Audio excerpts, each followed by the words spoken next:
ለመላው የክርስትና እምነት ተከታዮች እንኳን ለኢየሱስ ክርስቶስ የልደት በዓል በሰላም አደረሳችሁ። ጤና ይስጥልኝ፣ እንደምን አመሻችሁ። ይህ የኢትዮጵያ ብሮድካስቲንግ ኮርፖሬሽን የብዝሃነትና የህዳሴ ድምጽ ነው። ከሰዓቱ ዜናዎች ጋር አንተነህ ደግፌ ነኝ። የኢየሱስ ክርስቶስ ልደት ዋዜማ በየአብያተ ክርስቲያናቱ በተለያዩ መንፈሳዊ ስነ ስርዓቶች ትላንት ተከብሯል። የእምነቱ ተከታዮች የልደት በዓሉን በጎ ምግባራት በማከናወን እንደሚያሳልፉት ለኢትዮጵያ ብሮድካስቲንግ ኮርፖሬሽን ተናግረዋል። ይነቃቸው ሰማው ስነ ስርዓቱን ተከታትሎታል። ሀብታሙ ድረስ ያቀርበዋል። የኢየሱስ ክርስቶስ ልደት ዋዜማ በየአብያተ ክርስቲያናቱ መከበር የጀመረው ከአመሻሹ አንስቶ ነው። በቅድስት ሥላሴ ካቴድራል ቤተክርስቲያን በተከናወነው ስነ ስርዓት ልደቱን የሚገልጹ የመጽሐፍ ቅዱስ ጥቅሶች ተነበዋል። ቅዳሴም ተካሂዷል።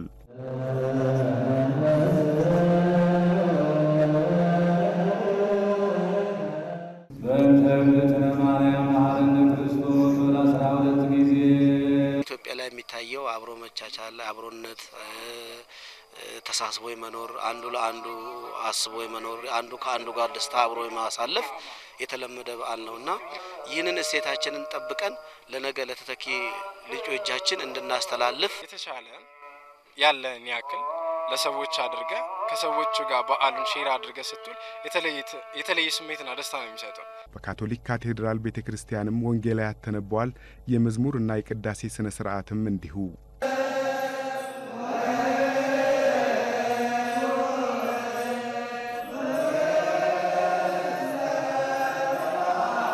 የተቸገሩ ወገኖቻችንን በሀዘን ላይ ያሉ የታሰሩትን በመጠየቅ በሕክምና ላይ ያሉትን በሙሉ እነሱን እንጠይቅ የካቶሊክ ቤተክርስቲያን ትናገራለች። በአዲስ አበባ ወንጌላዊት ቤተክርስቲያን መካነ ኢየሱስ በጸሎት በመዝሙርና በሌሎች መንፈሳዊ ዝግጅቶች ተከብሯል።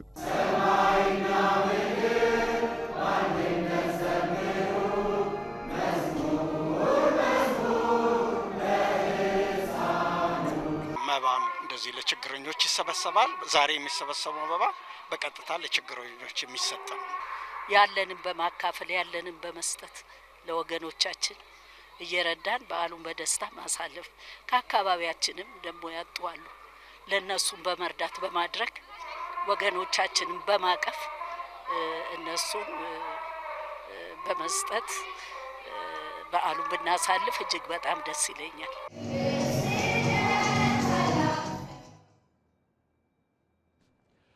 በሌላ በኩል የኢየሱስ ክርስቶስ የልደት በዓል በግብጽ፣ በሩሲያ፣ በኢየሩሳሌምና በግሪክ ክርስቲያኖች በተለያዩ መንፈሳዊ ዝግጅቶች ተከብሯል። ከሮይተርስና ከዩሮኒውስ ያገኘነው መረጃ ደምስ መኩሪያ ያቀርበዋል።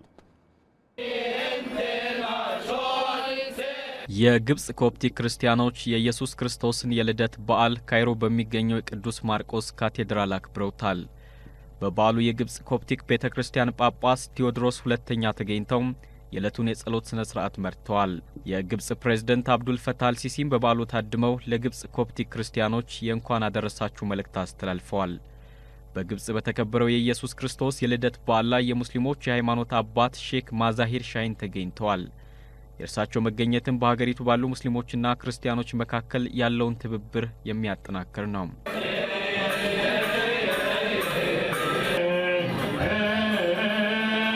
በተመሳሳይ መልኩ የኢየሱስ ክርስቶስ የልደት በዓል በቤተልሔም ተከብሯል። በበዓሉ የተገኙት በኢየሩሳሌም የግሪክ ኦርቶዶክስ ቤተክርስቲያን ፓትርያርክ ቴዎፍሎስ ሶስተኛም ለምእመናን ቡራኪ አድርገዋል።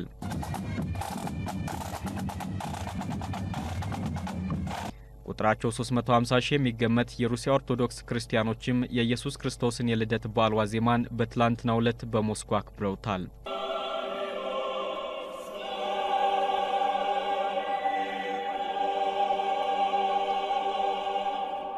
በዓሉ የተከበረው በመዲናዋ በሚገኘው የክራይስት ሴቪየር ካቴድራል ሲሆን በዕለቱም የነበረውን የጸሎት ስነ ስርዓት ፓትርያርክ ኪሪል መርተውታል። የሩሲያ ፕሬዝዳንት ቭላዲሚር ፑቲን ደግሞ ከሀገሪቱ መዲና ሞስኮ 200 ኪሎ ሜትር ርቀት ላይ በምትገኘው ቱርጂኖቮ ተገኝተው በዓሉን አክብረዋል። ሩሲያውያን ክርስቲያኖች በጦርነት ለተጎሳቆለችው ዩክሬን ሰላምን በመሻት ዕለቱን በጸሎት አሳልፈውታልም ተብሏል።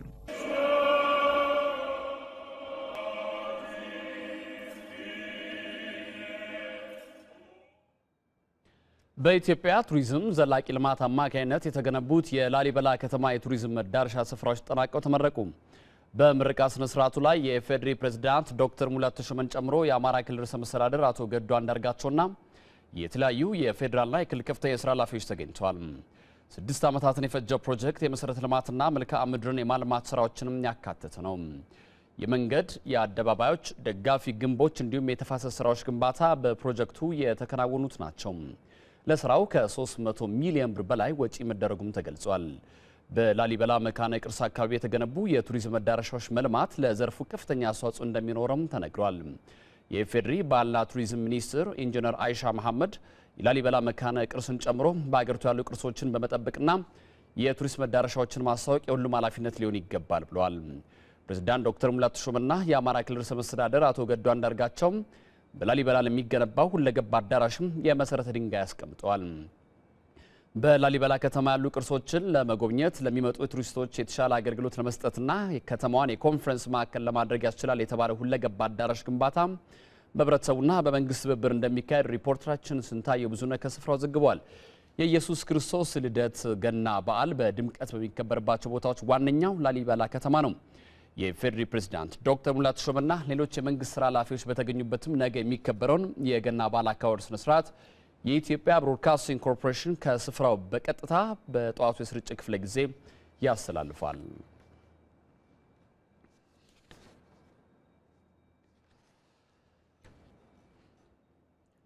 ሞባይልና መረብ ወይም ኢንተርኔት በተደጋጋሚ መጠቀም ሃይፐር ኮኔክሽን ለተሰኘ ህመም እንደሚያጋልጥ ባለሙያዎች ይናገራሉ።